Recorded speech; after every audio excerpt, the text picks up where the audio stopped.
প্রিয়জনেরা, আজকে আপনাদের জন্য একটা বেস্ট চমৎকার রোমান্টিক মুভির এক্সপ্লেনেশন নিয়ে চলে এসেছি। মুভিটা পাকিস্তানের, তবে অনেকগুলো পুরস্কার প্রাপ্ত। মুভিটার নাম হচ্ছে রূপোশ। আপনি মুভিটা দেখতে দেখতে কখন যে কান্না করে দিবেন বুঝতেই পারবেন না।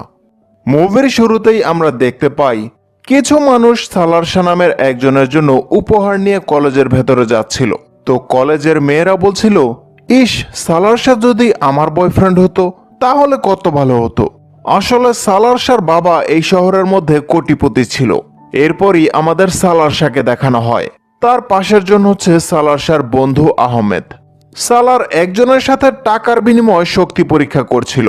আর তখনই আমাদের রুহিল নামের একজনকে দেখানো হয়।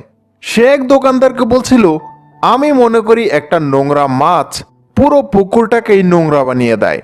মানে রুহিল সালারকে দেখতে পারতো না। যাই হোক, সালারের বাবার লোকেরা সালারকে হ্যাপি বার্থডে বলে 10 লাখ টাকার একটা চেকও দিয়ে দেয়। পরের সিনেই আমাদের মুভির মেইন অ্যাক্ট্রেস জুনিকে দেখানো হয়। জুনি মাত্রই কলেজে অ্যাডমিশন নিয়েছে।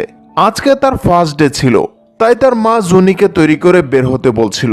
আর এটাও বলে দেয় নিজেকে শুধু পড়ালেখার মধ্যেই রাখবে, অন্য কারোর সাথে কিন্তু বেশি কথাও বলবে না।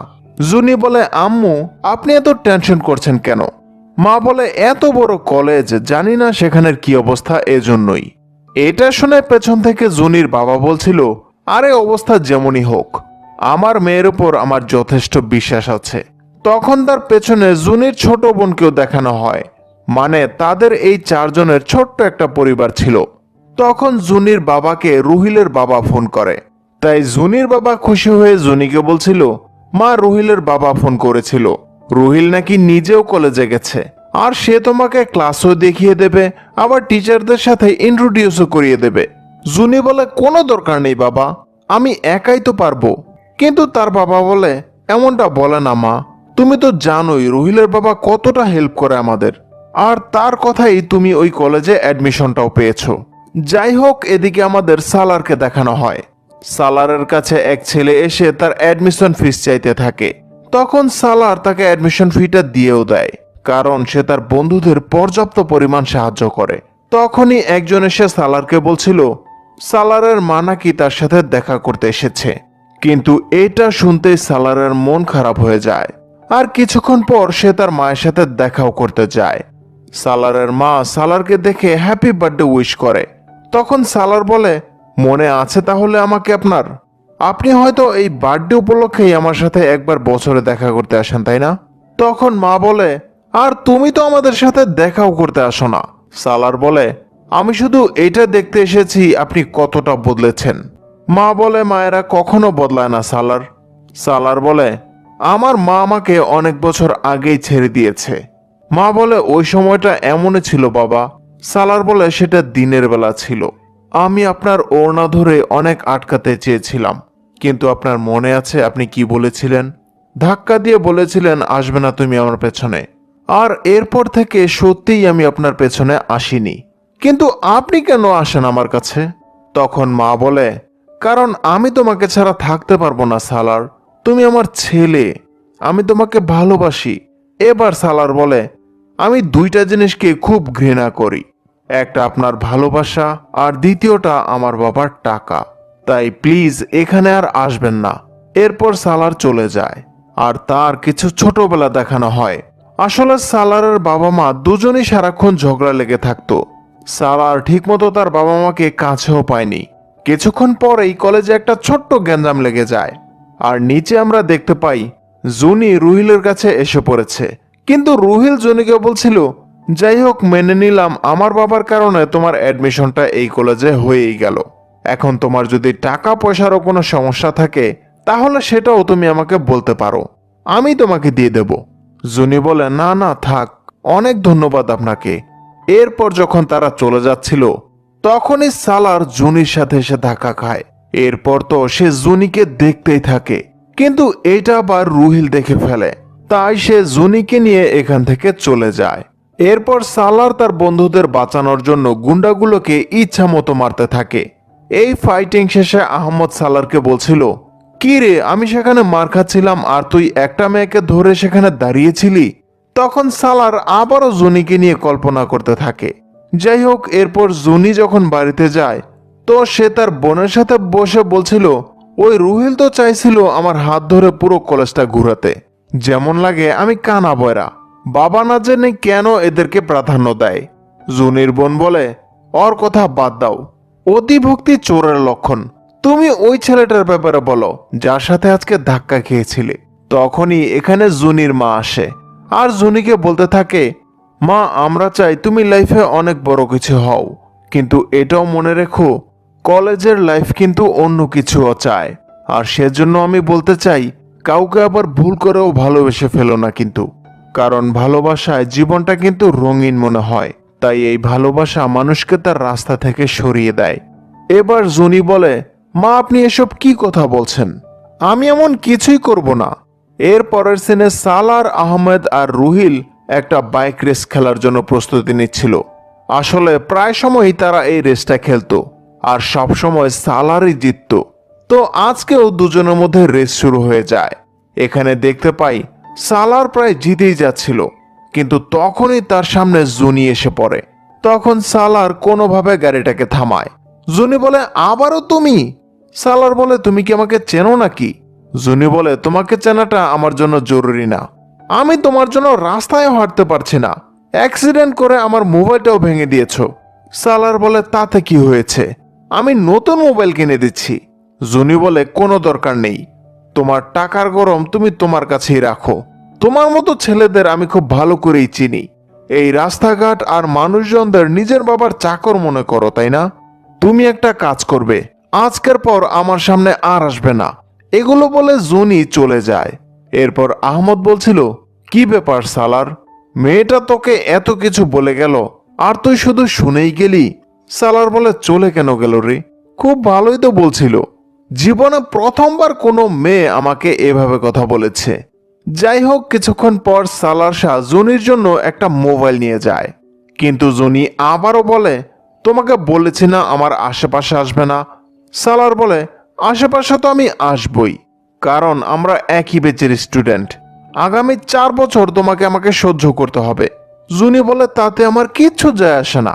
সালার বলে, আরে শোনো না, প্লিজ মোবাইলটা রাখো। কিন্তু জুনি ক্লাসে চলে যায়। এরপর সালার ফারা নামের তার এক বান্ধবীকে দিয়ে জুনির ব্যাগে ওই মোবাইলটা দিয়ে দেয়।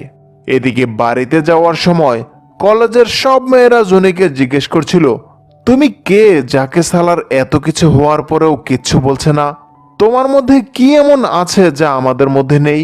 জুনি বলে, আমার মধ্যে যেটা আছে সেটাই তোমাদের মধ্যে নেই। এরপর ফারাকে নিয়ে জুনি এখান থেকে চলে যায়। জুনি যখন বাড়িতে ছিল তখন তার ব্যাগে সালারের দেওয়া ফোনে কল আসতে থাকে। ঘরের সবাই জিজ্ঞেস করছিল ফোন বাজছে কোথায়। এটা শুনে তো জুনিও ঘাবড়ে যায় আর ব্যাগ থেকে ফোনটা বের করে রিসিভ করে। তখন ওই পাশ থেকে সালার কথা বলছিল, কিন্তু জুনি কোনোভাবে বলতে থাকে, ফারা তুমি তোমার মোবাইলটা আমার ব্যাগে কেন রেখেছো, কালকে আমি ফেরত দিয়ে দেব, মানে কোনোভাবে কথাটা ঘুরিয়ে দেয়। যাই হোক, পরের দিন সালার যখন কলেজে আসে তখন জুনি তাকে গিয়ে বলতে থাকে, এই মোবাইলটা আমার ব্যাগে কেন রেখেছো? সালার বলে, আমি তোমার মোবাইলটা ভেঙে ফেলেছিলাম, এজন্যই তো দিয়েছি। জুনি বলে, কোনো দরকার নেই, আমি খুব ভালো করেই জানি তোমাদের মতো ছেলেরা মেয়েদের ইমপ্রেস করার জন্য কি কি করতে পারো। তখনই এখানে রুহিল আসে। জুনিকে জিজ্ঞেস করে, কি ব্যাপার, তোমাকে কি ও বিরক্ত করছে? সালার বলে, আমি যাই করি না কেন তোর সমস্যা কি? রুহিল বলে, মাথায় আসে না, আমি মানা করেছি বিরক্ত করবি না তো করবি না। এরপর জুনিকে গিয়ে বলে, আজকের পর যদি তোমাকে তার সাথে কথা বলতে দেখি তাহলে আমার চেয়ে খারাপ তোমার জন্য আর কেউ হবে না। এদিকে সালার আহমেদকে বলে, খোঁজ খবর নিয়ে দেখো তো জুনি ওর কি লাগে, যাই লাগুক কিছুদিনের জন্য ওকে এখান থেকে বিদায় করো। এরপর থেকে সালার জুনিকে ইমপ্রেস করার চেষ্টা করতে থাকে। আজকে তার ব্যাগে লুকিয়ে একটা কাগজও দিয়ে দেয়। এরপর জুনি যখন বাড়িতে ছিল তখন তার ছোট বোন তাকে জিজ্ঞেস করছিল, সালার আজকে তোমাকে কিছু দেয়নি? জুনি বলে, সে কি প্রতিদিন আমার সাথে তামাশা করবে নাকি? তার বোন বলে, আপনার কাছে তাকে ছাড়া আর কে আছে তামাশা করার? ছেলেটাকে দেখতে কেমন, একটা পিকচারই তো আমার জন্য উঠিয়ে আনতে পারতেন। এটা বলে সে আবারও ব্যাগ চেক করতে থাকে। বলে দেখি আজকে কিছু দিয়েছে নাকি। এরপরই ওই চিঠিটা বের করে, যেটাতে লেখা ছিল সরি সাহসী মেয়ে। এটা দেখে তো জুনির বোনও ইমপ্রেস হয়ে যায়, বলে আজকাল এমন রোমান্টিক ছেলে কোথায় পাওয়া যায়। এবার তো জুনিও সারা রাত ভাবতে থাকে।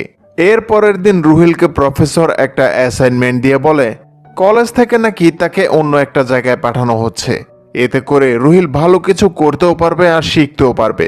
রুহিল বুঝতে পারছিল না এটা তাকে কেন দেওয়া হলো, তবু সে যাওয়ার জন্য রাজি হয়ে যায়। যাই হোক, এরপর আহমদ কলেজে একটা স্কলারশিপের নোটিশ লাগায়, আর প্রফেসর ক্লাসে গিয়ে বলছিল এখান থেকে যাদের টিম ভালো কাজ করবে তাদের টেক্সটাইল কোম্পানি থেকে স্কলারশিপ দেওয়া হবে।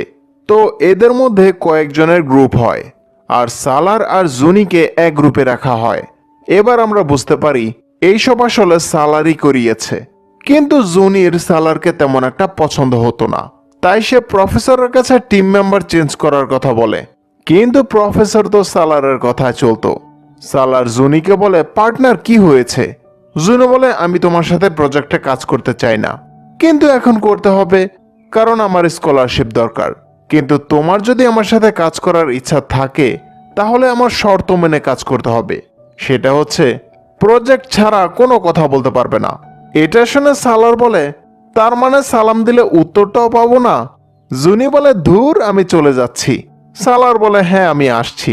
এরপর জুনি তাকে বলে আচ্ছা তুমি একটা কথা বলো তো, তুমি এত বড় লোক, তাহলে তোমার স্কলারশিপের কি দরকার। সালার বলে এটা তো আমি এমনি করেছি তোমার সাথে সময় পার করার জন্য। মানে এভাবে দুজনের সময় কিছুটা মিষ্টি ঝগড়ায় পার হচ্ছিল। তখন সালার একটা সময় বলে জুনি আমি রুহিলের ব্যাপারে সব জানি, সে তোমার জন্য ফান্ডিং করেছে তাই না, কিন্তু আমি জানি তোমার জন্য স্কলারশিপ অনেক জরুরি। আমরা চেষ্টা করছি আর আমরা স্কলারশিপটা পেয়েও যাব, কিন্তু এটা কি আমরা বন্ধু হিসাবে করতে পারি না। আমি মানছি আমি অনেক বখাটে টাইপের, কিন্তু তুমি আমার কাছে পুরোপুরি সেফ, আমাকে ভয় পেও না, তুমি ভরসা করো। এরপর সালার জুনিকে কলেজের মাঠে নিয়ে যায়, দুই হাত উঠিয়ে মন খুলে কথা বলতে বলে, আর এসব করিয়ে সে জুনিকে ইমপ্রেসও করিয়ে ফেলে। আর এখান থেকেই জুনি মোটামুটি সালারের প্রেমে পড়ে যেতে থাকে। সালারও তার খুব কেয়ারিং করতে থাকে। এরপর তারা কিছু রিসার্চের জন্য পরের দিন একটা বস্তিতে যায়। এখানে জুনি সালারকে বলছিল আমাদের এই বাচ্চাদের কিছু ছবি তুলতে হবে, আর তার মধ্যে ভালো কিছু স্ট্যাটাস লিখতে হবে যে এই গরিব বাচ্চাদের থাকার জন্য অনেক বড় দালানের প্রয়োজন নেই, শুধু শান্তিমতো মাথা গোজার একটা ঠাঁই হলেই হবে। খাবার খাওয়ার জন্য অনেক বড় টেবিলের প্রয়োজন নেই, নিশ্চিন্তায় দুই মুঠো খেতে পেলেই হবে। এখন এসব দেখে সালার নিজেও অনেকটা আপসেট হয়ে যায়। এখানকার বাচ্চাদের দেখে তারও তার ছোটবেলার কথা মনে পড়ে যায়। তাই সালার আহমদকে ফোন করে এখানে গাড়ি ভরে কিছু খেলনা নিয়ে আসতে বলে। এগুলো দেখে জুনি জিজ্ঞেস করছিল তুমি এই মানুষগুলোর গরিবি খেলনা দিয়ে দূর করে দিবে। সালার বলে এটা সরকারের কাজ, তাই আমি আর কিছু না পারলেও অন্তত তাদের মুখে কিছুক্ষণের জন্য হাসিটা তো আনতে পারি। এটা শুনে তো জুনি তার প্রতি আরো ইমপ্রেস হয়ে যায়। সারাক্ষণ এখন থেকে সালারের কথাই ভাবতে থাকে। তার বোনকেও সালারের কাহিনী শোনায়। একদিন সালার জুনিকে আবারও ফোন করে। জুনি বলে তুমি আবারও আমার ব্যাগে মোবাইলটা রেখে দিয়েছো। সালার বলে কি করব, ভালো হওয়ার তো চেষ্টা করেছিলাম কিন্তু পারিনি। জুনি বলে তুমি আবার দেখি নিও, এটাকে আমি কালকেই কলেজে নিয়ে ভাঙবো। সালার বলে ভেঙে দিও, তাও আমার মাথায়। এইটা শুনে তো দুই বোন হাসতে হাসতে শেষ। আর এভাবেই তাদের দুজনের কথা বলা শুরু হয়ে যায়। দেখতে দেখতে জুনি সত্যি সালারকে পছন্দ করতে শুরু করে দেয়। যাই হোক, এরপর একদিন সালার তার বাবার বাড়িতে যায়। তখন এখানে তার মাও আসে, আর দুজন মিলে সালারকে নিয়ে ঝগড়া করতে থাকে যে সালার আমার সাথে থাকবে। তখন সালার বলছিল বাহ, দুজন আমাকে নিয়ে লড়াই করছেন, আমি মানুষ, কোনো খেলনা না যে এক জায়গা থেকে তুলে অন্য জায়গায় রেখে দিলেন। আপনারা দুজন যতদিন এক না হবেন ততদিন আমি আপনাদের কাছে একটা কয়েনের মতো, তাই এটাকে আমি ওপরে মারছি, যে আগে তুলবেন আমি তারই। এসব বলে সালার এখান থেকে আবার চলে যায়। তো পরের দিন জুনি কলেজে এসে সালারকে খুঁজতে থাকে, আর আহমদকে বলছিল তোমার বন্ধু এতটা বেপরোয়া কেন, কখন উপস্থিত থাকতে হয় সেটাও জানে না।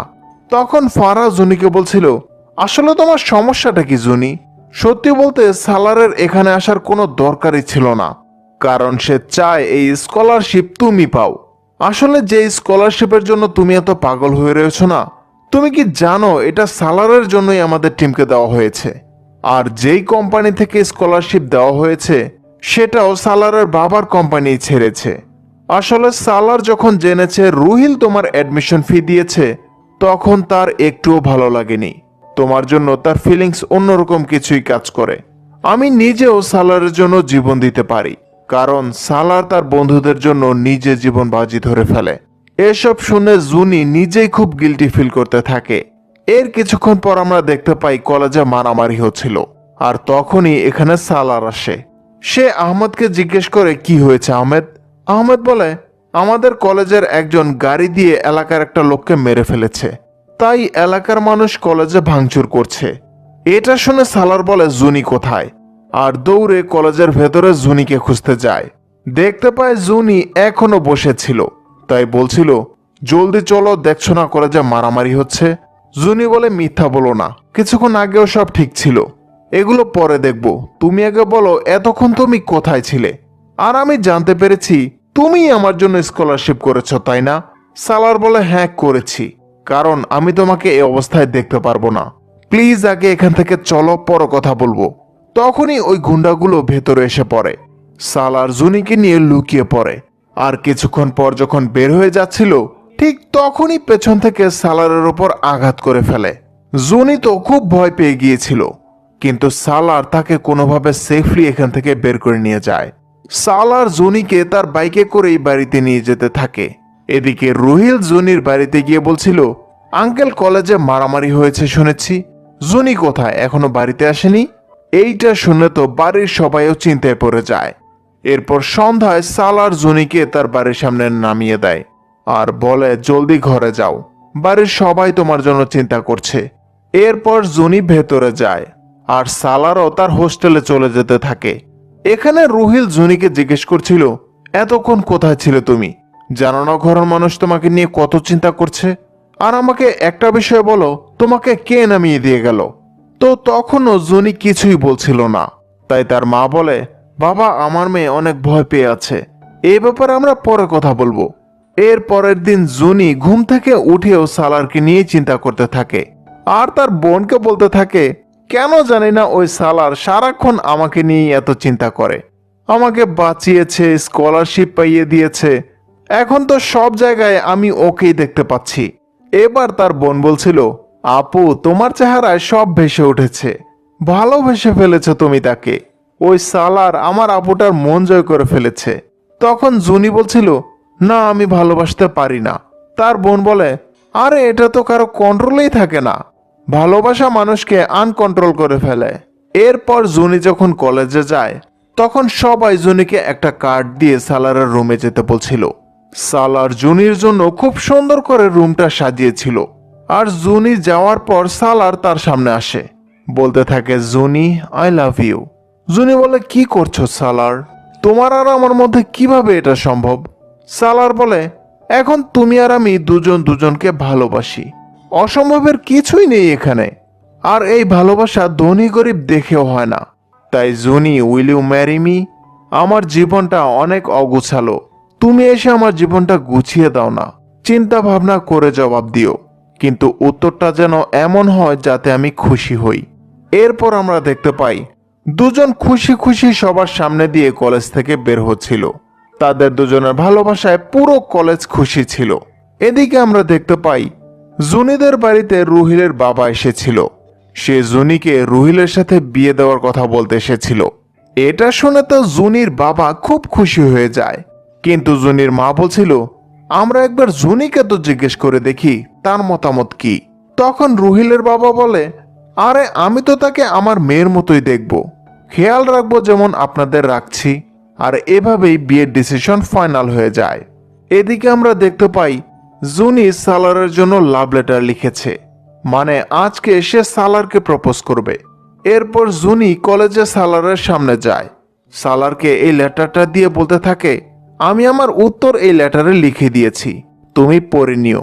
কিন্তু সালার বলে, না, আমি আমার নিজের মুখে বলেছিলাম, তুমিও আমাকে তোমার মুখেই বলবে। তখন আর কি করার। জুনি বলে, আমারও তোমাকে ভালো লাগে, তোমাকে আমি ভালোবেসে ফেলেছি। আর এইটা শুনতেই সালার জুনির দেওয়া লেটারটা তার চোখের সামনেই ছিঁড়ে ফেলে আর জোরে জোরে হেসে সবাইকে এক জায়গায় জড়ো করে। এবার সে জুনিকে বলতে থাকে, এই 2-3টা শব্দ তোমার মুখ থেকে বের করার জন্য কতটা কষ্ট করতে হলো আমাকে। তোমার কি মনে হয় আমি তোমাকে ভালোবাসি? সালার শাহ, কোটি টাকার মালিক, তোমার মতো মেয়েকে ভালোবাসবে? আমি তোমার উপর বদলা নেওয়ার জন্য এটা করেছি। যেদিন তুমি আমাকে বলেছ আমি গুন্ডা বদমাস, সেদিনই আমি তোমার উপর বদলা নেওয়ার জন্য আজকের দিনের প্ল্যান করেছিলাম। চেয়েছিলাম তুমি নিজে যেন আমাকে ভালোবাসি বলো। আরে মেয়ে শোনো, তোমার মতো 100 মেয়ে আমার পেছনে পেছনে ঘুরে। আর বন্ধুরা তোমরাও দেখো, আজকে জুনি নিজে আমার কাছে তার মোহাব্বতনামা নিয়ে এসেছে। এদিকে রুহিলের বন্ধু রুহিলকে ফোন করে সব জানিয়ে দেয়। জুনি এতটাই কষ্ট পেয়েছে যে দাঁড়িয়েই কান্না করতে থাকে। সালার বলছিল, ভালো তো আমি কাউকেই বাসি না, কিন্তু ঘৃণা তোমাকে অনেক করি। তখন জুনি বলে, তুমি কাউকে কিভাবে ভালোবাসবে? তুমি তো সবার সামনে আমাকে তামাশা বানিয়ে ফেলেছ। একটা শর্তের জন্য তুমি এতটা নিচে নেমে যাবে আমি চিন্তাও করতে পারিনি। আমিও তোমাকে অভিশাপ দিচ্ছি। সালার, তুমি জীবনের সবকিছু পাবে, কিন্তু সত্যিকারের ভালোবাসা কখনো পাবে না। এভাবে বেচারি কান্না করতে করতে বাড়িতে চলে যায় আর বাসায় এসেও কান্না করতে থাকে। আর অন্যদিকে সালার তার হোস্টেলে এসে অনেক খুশি ছিল। যাই হোক, পরের দিন জুনির অনেক জ্বর ছিল। রুহিল তাকে দেখতে এসেছে। জুনির বাবা রুহিলকে জিজ্ঞেস করছিল, কলেজে কি হয়েছিল বাবা, তুমি কি কিছু জানো? রুহিল বলে, না আঙ্কেল, আমাকে তো আমার বন্ধু ফোন করেছিল, তাই আমি জুনিকে দেখতে এসেছি। জ্ঞান ফিরলে আপনি তাকে জিজ্ঞেস করে নিন। 2 দিন পর সালার কলেজে আসে আর জুনির বান্ধবী ফারাকে জিজ্ঞেস করছিল, কোথায় তোমার বান্ধবী, কলেজে আসছে না কেন? তার মন ভাঙার চেহারাটা দেখার জন্য আমার দেরি সহ্য হচ্ছে না। ফারা বলে, সালার, আমি ভাবতেও পারিনি তুমি তার সাথে এমন করবে। কারো মন নিয়ে খেলা একদমই ঠিক না। বেচারি 2 দিন ধরে জ্বরে ভুগছে। সত্যি অনেক ভালোবেসে ফেলেছিল তোমাকে। তুমি তো চাও সে মরে যাক, তাই না? তাহলে আমিও বলছি, আল্লাহ মেয়েটাকে নিয়ে যাক, তাও যেন তোমার দেওয়া কষ্ট থেকে বেচারি মুক্তি পায়। এগুলো শুনে তো সালারেরও অবস্থা খারাপ হয়ে যায়। তারও পুরনো সব কথা মনে পড়ছিল। পরের দিন ফারা জুনির বাড়িতে যায়। বলতে থাকে, তুমি কলেজে আসছো না কেন? তুমি যদি এভাবে বাসায় থাকো তাহলে তো সালার জিতে যাবে, তাই না? এখানে জুনি ফারার হাতে সালারের লাভ লেটার ধরিয়ে দেয়, বলে এটা তাকে ফেরত দিয়ে দিও। আসলে জুনি তার কষ্ট ভুলতেই পারছিল না। সালারের স্মৃতি তাকে অনেক জ্বালাচ্ছিল। এদিকে সালার নিজেও কলেজে যায় না, নিজের হোস্টেলেই পড়ে থাকে। কিছুক্ষণ পর আহমদ তার কাছে চিঠিগুলো নিয়ে আসে, কিন্তু সালার খুলেও দেখে না। এদিকে রুহিল জুনিকে বলছিল, তোমার ব্যাপারে আমি সবকিছুই জেনেছি। আমি কিছুদিনের জন্য বাইরে গেলে কি হবে? তুমি কি ভেবেছ আমি কিছুই জানবো না? দেখেছো সে সবার সামনে তোমার উপর কিভাবে বদলা নিল। দেখো, আমি সবকিছু জেনেও আমার বাবাকে তোমার বাড়িতে তোমার আর আমার বিয়ের জন্য পাঠিয়েছি। আমি জানি তোমার মধ্যে আর কিছুই নেই, কিন্তু কি করব, ছোট থেকেই তো আমরা তোমাদের দিয়ে আসছি, না হয় এবারও তোমাকে দয়া দেখালাম। এগুলো বলে রুহিল চলে যায়। কিছুক্ষণ পর জুনির মা জুনির সাথে কথা বলে। জুনিও ডাইরেক্ট বিয়ের জন্য রাজি হয়ে যায় আর ঘরে বসে কান্না করতে থাকে। তার বোন তাকে বলছিল, জুনি এমন করো না, তুমি সালারকে ভালোবাসো। যাই হোক, এরপর একদিন জুনি কলেজে যায়। সালার যখন এই খবর জানতে পারে তখন সে দৌড়ে আবারও কলেজে আসে। জুনির সামনে আসতেই বলতে থাকে, আমি তোমার এই দুঃখী চেহারাটা দেখতে চেয়েছিলাম। কিন্তু এইবার জুনি সবার সামনেই সালারকে একটা থাপ্পড় মেরে দেয়। সালার অত রেগে তার চুল ধরে ফেলে। জুনি বলছিল, জানতে চেয়েছিলে না আমার কেমন লেগেছে? ঠিক এমনই লেগেছিল, যেন আমার মহাব্বতের ওপর বসে কেউ আমাকে জোরে একটা থাপ্পড় মেরেছে। এটা বলে জুনি চলে যায়। কিন্তু রুহিলের বন্ধু বলছিল, দেখো বন্ধুরা, জীবনের প্রথম সালারকে কোনো একটা মেয়ে থাপ্পড় মেরেছে। এরপর তো সালার তাকেও ইচ্ছামতো মারতে থাকে আর নিজের হোস্টেলে গিয়েও ভাঙচুর করতে থাকে। এবার বেচারা সালার তার ভুল বুঝতে পারে, সারাক্ষণ মদ খেতে থাকে এমনকি বাবার সামনেও মদ খেতে থাকে। সালারের বাবা বলে, কি অবস্থা বানিয়েছো নিজের? লজ্জা করে না তোমার যে বাবার সামনে বসে মদ খাচ্ছ? আমি তোমার বাবা। সালার বলে, বাবা বলছেন নিজেকে? আপনি কি জানেন আপনার ছেলের ভেতরে কতটা কষ্ট নিয়ে পার হচ্ছে? বাবা বলে, কি হয়েছে তোমার? টাকা কম পড়েছে? সালার বলে, সারাক্ষণ টাকা টাকা টাকা। আমাকে জন্ম দিয়েছিলেন নাকি কিনে এনেছিলেন? টাকা দিয়ে সুখ কেনা যায় না। টাকা দুনিয়ার একটা মিথ্যা, আর কিছুই না। টাকা দিয়ে ভালোবাসা কেনা যায় না। আপনার যদি টাকার এতই গরম থাকে, তাহলে আমার ভালোবাসা আমাকে কিনে দিন, যেটা আমাকে জ্বালিয়ে ছারখার করে দিচ্ছে। এসব বলে সালার নিজেও বেহুশ হয়ে যায়। এদিকে জুনিকে এঙ্গেজমেন্টের জন্য তৈরি করা হচ্ছিল, তো তার বোন তাকে বারবার মানা করছিল যে তুমি সালারকে ছাড়া সুখী থাকতে পারবে না। কিন্তু জুনি তার কথাও শোনে না। তার বোন বলে, কাকে বিয়ে করতে যাচ্ছ? যে সারাক্ষণ বলতে থাকে আমি তোমাদের জন্য এটা করেছি সেটা করেছি, তাকে? একবার ভেবে দেখেছো সারাটা জীবন তোমাকে এইসব খোটাই শুনতে হবে? জুনি বলে, তাও ভালো, কমসে কম সালারের মতো আমার ভালোবাসার উপর সে বদলা নেবে না। এদিকে আমরা দেখতে পাই রুহিল তার এঙ্গেজমেন্ট উপলক্ষে পার্টি রেখেছিল, আর জুনিকেও নিয়ে আসা হয়েছে। তখন এই পার্টি থেকে একজন সালারকে এই খবর দিয়ে দেয়। এটা শুনে তো সালারের মাথায় নষ্ট হয়ে যায়। আহমদকে বলতে থাকে, জুনি অন্য কাউকে কিভাবে বিয়ে করতে পারে? সে আমাকে ভালোবাসে। আমি এটা কখনোই হতে দেব না। এটা বলে সালার ওই পার্টিতে যেতে থাকে। এদিকে রুহিল সবার সামনে জুনিকে ডান্স করার জন্য ডাকছিল, কিন্তু এসব ডান্স জুনি একদমই পছন্দ করত না। তাই রুহিল জুনিকে বলছিল, কি হয়েছে তোমার? আমার টাচ করা কি তোমার পছন্দ না? সালা টাচ করলে তো কিছুই করনি, চলো ডান্স করবে। এভাবে রুহিল জুনিকে টাচ করতে থাকে, তাই জুনি তাকে একটা থাপ্পড় মেরে বসে। এটা দেখে তো রুহিল খুব রেগে যায়। সবাই তার দিকে তাকিয়ে রয়েছিল। রুহিল বলে, আমাকে সালার পাওনি যে চুপচাপ দাঁড়িয়ে থাকবো?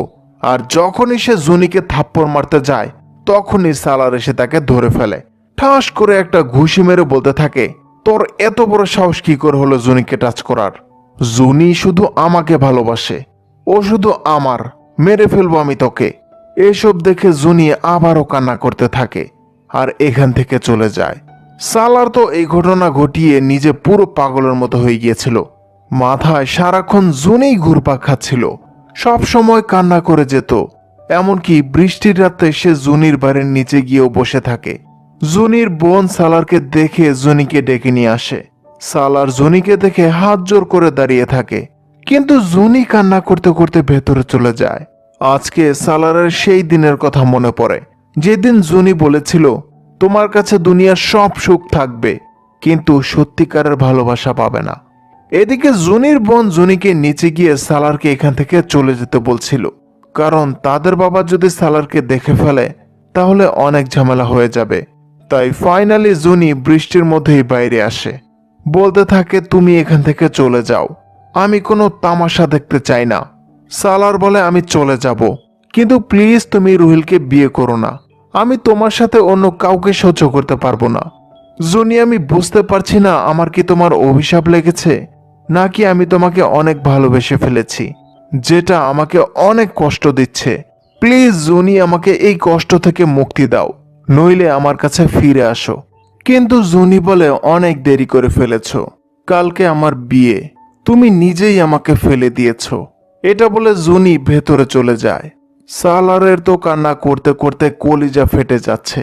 যাই হোক, পরের দিন আহমেদ সালারের বাবা মাকে জুনির ছবি দেখায় আর যা হয়েছে সব খুলে বলে। তখন এখানে সালার আসে। সে তো তার বাবা মাকে এক ছাদের নিচে বসে থাকতে দেখে খুব অবাক হয়ে যায়। তার বাবা মা বলছিল, বাবা আমি সব শুনেছি, আমরা নিজেরা ওই মেয়ের পরিবারের কাছে যাব, তাদের সাথে গিয়ে কথা বলবো। সালার বলে, দেরি হয়ে গেছে মা, আজকে জুনির বিয়ে, আমি নিজেই শেষ হয়ে যাব। এটা বলে সালার চলে যায়। এদিকে জুনিকে বিয়ের জন্য তৈরি করা হচ্ছিল, আর তার মা এসে বলছিল, এই সালারটা কে রে? তার মা বাবা এসেছে তোমার বিয়ের ব্যাপারে কথা বলতে। সালারের বাবা মা বলছিল, ভাই সাহেব, আমরা যদি আগে জানতাম তাহলে আমরাই আপনার কাছে আগে আসতাম। আমাদের ছেলের সুখ আপনার মেয়ে জুনির কাছে। কিন্তু জুনির বাবা বলে, দেখুন ইরফান ভাই আমার ভাইয়ের মতো, আমি তাকে ধোকা দিতে পারবো না। তখন জুনি বের হয়ে আসে। সালারের মা তার কাছে গিয়ে বলছিল, আমার সালার সবসময় এমন ছিল না মা, সে তো আমার খুব আদরের ছেলে ছিল। সে তোমাকে সত্যিই অনেক ভালোবেসে ফেলেছে, তুমি প্লিজ তাকে ছেড়ে দিও না। এগুলো শুনে তো জুনি আরো বেশি কান্না করতে থাকে। এরপর জুনির মা তার কাছে গিয়ে বলতে থাকে, তোমাকে আমি মানা করেছিলাম না কলেজে কাউকে ভালোবাসবে না? জুনি বলে, মা বিয়ে তো আপনাদের ইচ্ছেই করে ফেলছি নাকি? নিজে না হয় মরে গেছি, কিন্তু আপনাদের ইজ্জত রক্ষা করেছি। এটা বলে জুনি তার মাকে জড়িয়ে ধরে কান্না করতে থাকে। এদিকে সালার তার বন্ধুকে বলছিল, চল আজকে লাস্ট একটা রেস দেই, আমার জীবনের শেষ রেস হবে এটা। কিন্তু আহমেদ বলে, আজকে না বন্ধু, আজকে তুমি নেশায় আছো, অন্য একদিন যাব। কিন্তু সালার তার কথা শোনে না, রেস দিতে বের হয়ে পড়ে। অন্যদিকে জুনিকে সাজিয়ে বের করা হয়।